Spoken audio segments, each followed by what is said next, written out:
are, Santa's tootling along now at 17,000 miles per hour, or if you're metric, which unfortunately some of us are, you're doing 7 kilometers per second. I would love to have called on this particular point the festive protector of all things precious, Mr. Jamie Snape, who's a leading advocate of developing armor plating for protecting space vehicles. Jamie, unfortunately, has been taken down by some space bug he picked up in Bremen last week. But I thought we'd have to have a little chat about, just amongst 4 of us here, about the whole issue of debris protection and mitigation. And are there ways that we need to consider? For example, Sarah, with your particular devices, are they prone in any way to the micro debris we're seeing up there at the moment? They're not. So in the atmospheric regions that we would be wanting to fly at, there is no space debris. Anything that is left uncontrolled will just burn and destroy itself very quickly in these regions. So it's great for orbiting, great for doing any activity. But if you start losing control, and that's the same for Santa, we don't want to see, a crispy, jolly guy flying through the sky. A crispy, jolly guy. Just imagine this, in my mind's eye, some Christmas pudding wearing a hat like I am, hurtling through.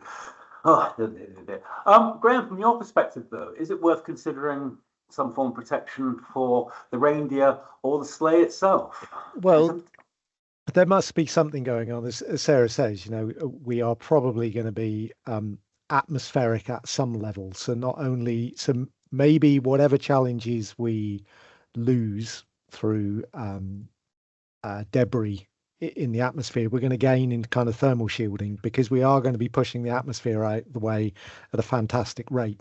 So there's definitely challenges, but those, maybe the reindeer are specially bred, I don't know. Maybe that's why Rudolph has a red nose, because it's just getting very hot.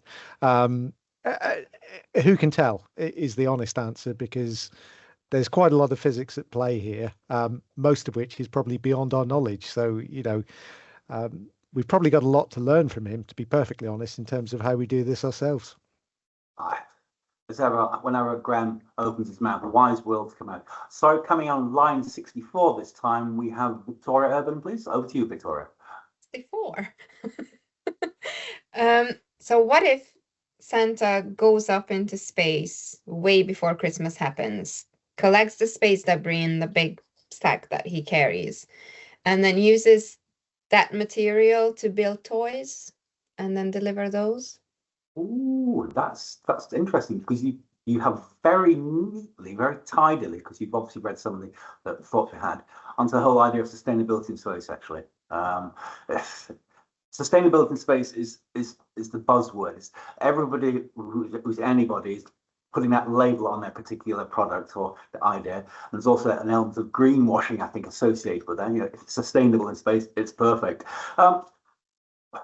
What do we all think about the sustainability in space? Is that a problem and what do we mean by it?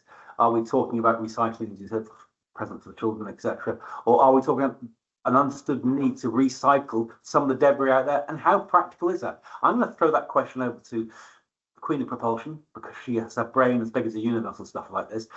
Sarah, what do you think? I think when we're looking at sustainability, it means a lot of things.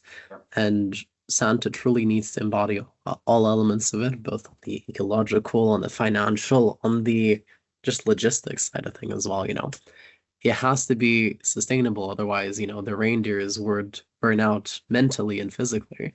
There wouldn't be any reindeers next year. The elves would be far too overworked. And this would cost a fortune each year to mass produce these toys and all the little gifts. So I think Santa really has to embody the pinnacle of sustainability, really, to be successful. And clearly, he's been doing it for years.